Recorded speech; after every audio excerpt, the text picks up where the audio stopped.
welcome back. It's been a while since I've posted. Today, I'm helping Tyler turn his bedroom into a YouTube studio, so stick around for the video.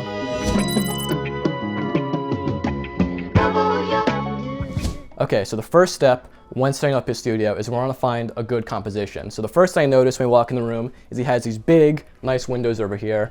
This can make for a good light if you want light on your face in a pinch, but Tyler's gonna be doing some longer form content. He's gonna be making music, so we're not gonna want to use the window as the main source of light. So we're gonna go move over to his desk. So this is where Tyler's gonna record his beats and his music. So we wanna set up the camera over here, and we want to create depth using our composition. That way it's not a boring shot. We want the camera basically at an angle. That way you can see the rest of his room and doesn't feel like you're closed in a box with Tyler making music. So this is a composition that gives a lot of depth. You can see we're shooting from the corner of the room, and then that gives us a lot of depth from the background. And then here's something where you'd be shooting flat against a wall. This is definitely boring and it doesn't give any interest to his background and it makes him look unflattering. All right, so we found a good composition. The angle looks good. Tyler's in a nice corner where he has space behind him, but it also gives visual interest to the background.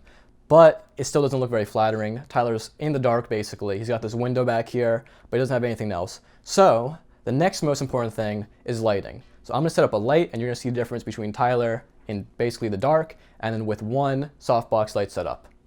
All right, so I've got the main light plugged in. This is actually with no diffusion on it. We're gonna show you what it's like if we don't have a softbox, just a harsh light source. We're gonna do that first.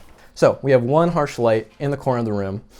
You can see it already adds so much visual interest. We got nice shadows on Tyler, but it's a harsh light source. We want to soften it up because right here you can see under the nose and chin, it's all very harsh lines. It brings out a little bit too much skin. So we're gonna throw a big softbox on there and we'll see the difference. Face the camera. Wow. All right, it's in frame.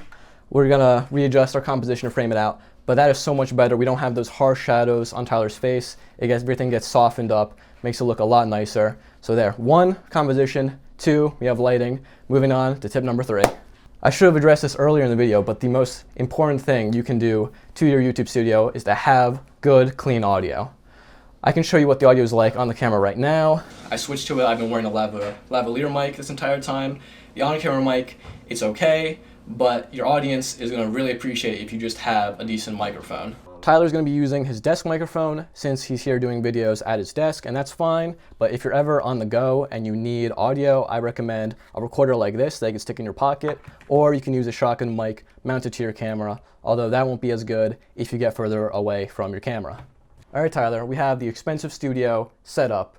It looks great, it sounds great, but all this combined is easily over $3,000. That's a lot of money. That's something you can't really afford as a beginner YouTuber. So we're gonna have to tear this down and make you a budget setup. Are you ready for that? Let's do it. All right, let's go. Let's get to work.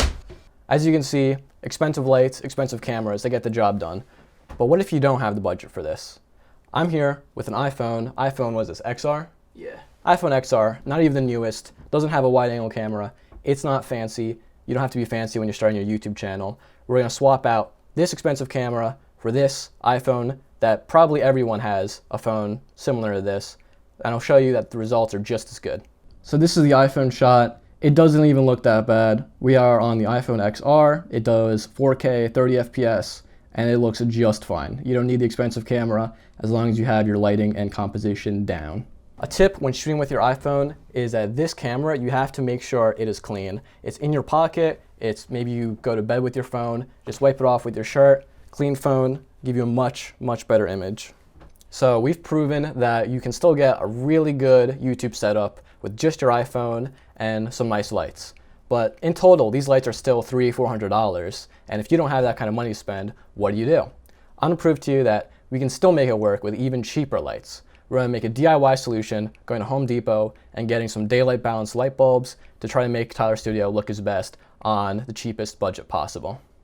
All right, so we're back from Home Depot. We got Tyler a little tripod and we got him some light bulbs so we can do a budget setup. This is around $50 for all this stuff and it won't break the bank for Tyler's new setup. All right, so let's go back and make it work. Okay, so we're back from our Home Depot trip. We spent $50 on lights. And right now we're still running the expensive lights. We have the expensive softbox, and we have an expensive LED bar. So right now we'll switch And there you have it. Now we have the cheaper lights on.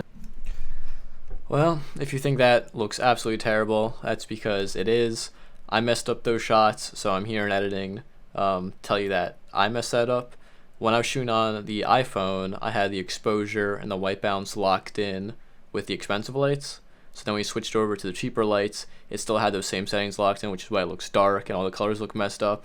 I'll put up an example right here. So that's what it looks like when you set up the phone correctly. So if you do decide to go the budget setup, it won't look as bad as it did in my video. It'll look more like this. It'll look normal. It's a good setup. But yeah, I messed up those phone settings, of course. So back to the video. You can tell it's definitely not the best. It's not ideal, but this is $50 worth of lighting versus around $300–400 worth of lighting. So I think this is absolutely fine if you're starting off. Tyler here has a nice budget setup. He's got a phone on a small tripod, and this will work. See, Tyler, you can pull up that microphone. Well, we'll sort out the microphone, but overall, this setup was less than $200, and it's something Tyler can use to grow on YouTube. Okay, here's our final walkthrough of Tyler's setup. We have 2 Home Depot work lamps with 100-watt daylight balanced LED light bulbs in them. Down here for his camera, we have a small Joby Gorilla tripod for his phone. And then in the back, we have a lamp with just an LED RGB bulb in there. Thank you all for making the end of this video. I know it was a long one. If you want to save the video and come back to it, I'll have timestamps so you can reference different parts of it. I had a lot of fun making it. Hopefully Tyler will bring lots of good use to his new YouTube studio. You can check out his channel. Link will be in the description. He makes lots of great music. I use it all the time on my channel. So thank you all for watching. I'll see you all in the next one. Big shout out to David for helping me out with all this. A lot of good videos on my channel coming your way soon. You'll be able to see this setup in action, so check out the links in the description.